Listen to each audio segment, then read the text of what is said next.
नमस्कार, मैं हूं आपके साथ पूर्वी राय और आप देख रहे हैं दबंग इंडिया 24 न्यूज। सबसे पहले तो मैं यही कहना चाहूंगा कि मध्य प्रदेश में अभी अभी चुनाव संपन्न हुए हैं और मैं पूरे विश्वास के साथ ही कह रहा हूं कि भारतीय जनता पार्टी फिर से भारी बहुमत से मध्य प्रदेश में सरकार बनाने वाली है। लेकिन एक बात मैं तकलीफ के साथ आपके सामने रख रहा हूं। राहुल गांधी जी, कभी महात्मा गांधी जी ने कहा था आजादी के बाद के कांग्रेस समाप्त कर देना चाहिए, लोक सेवा संघ कांग्रेस को बना देना चाहिए, क्योंकि कांग्रेस का उद्देश्य था भारत की आजादी। पंडित नेहरू जी ने गांधी जी की बात नहीं मानी, कांग्रेस समाप्त नहीं की। लेकिन मुझे लगता है कि श्री राहुल गांधी जी महात्मा गांधी के उस सपने को पूरा करेंगे, वो कांग्रेस को समाप्त करके ही चैन की सांस लेंगे। और मैं इसलिए कह रहा हूं कि जिस ढंग से कल उन्होंने टिप्पणी की माननीय प्रधानमंत्री श्रीमान नरेंद्र मोदी जी के बारे में, सारा देश देशभक्ति के जुनून से भरा था और ये चाहता था कि क्रिकेट का फाइनल भी भारत जीते। खेल भी देशभक्ति का प्रतीक होता है और सम्मानित प्रधानमंत्री जी अगर गए तो हमारे लिए गर्व का विषय है। लेकिन मोदी जी से इतना डरते हैं या इतना विद्वेष है कि भारत हार गया तो खुशी हो रही है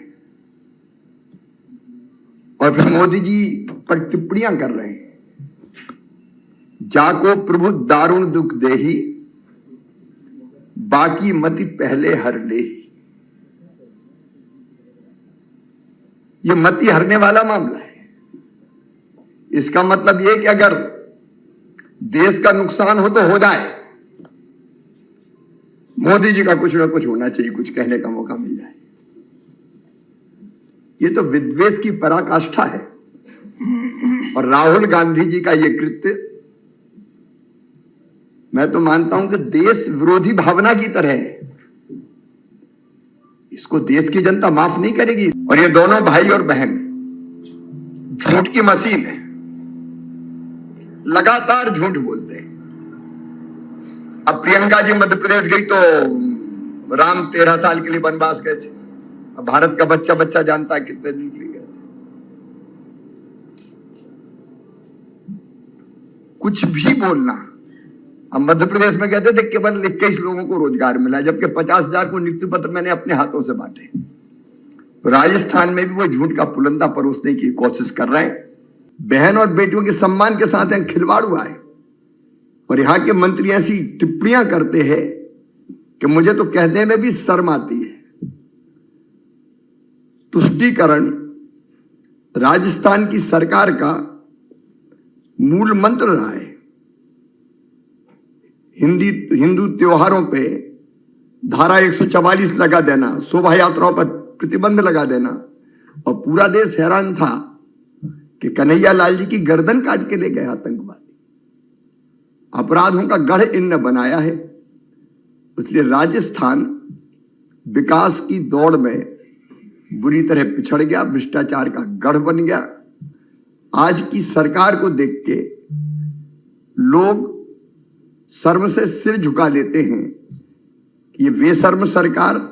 मुझे तो आश्चर्य होता, मध्य प्रदेश में भी इन्होंने कहा था सब किसानों का कर्जा माफ करेंगे, नहीं किया। यहां भी कहा था किसानों का कर्जा माफ।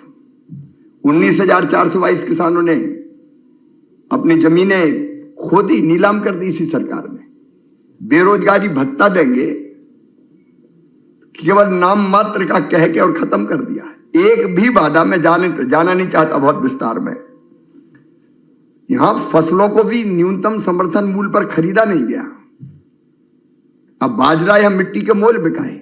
मध्य प्रदेश हो, हरियाणा हो, हमने मिनिमम सपोर्ट प्राइस के ऊपर मिनिमम सपोर्ट प्राइस पर खरीदने का काम किया है। केवल 4.5 साल रिसोर्ट में ही रही और अंतिम 6 महीने में निकल के आया अशोक गहलोत, अब ये भी दे दूंगा, अब ये भी दे दूंगा, अब ये भी दे दूंगा। एक फर्क है मित्रों, मध्य प्रदेश में जो हमने कहा किया, अगर हमने कहा कि लाडली बहना योजना तो 1,32,00,000 बहनों के खाते में हर महीने पैसा पहुंचा। यहां कहते रहे किया कुछ नहीं, और इसलिए मुझे पूरा विश्वास है कि राजस्थान में भारी बहुमत के साथ भारतीय जनता पार्टी फिर से लौट के आ रही है।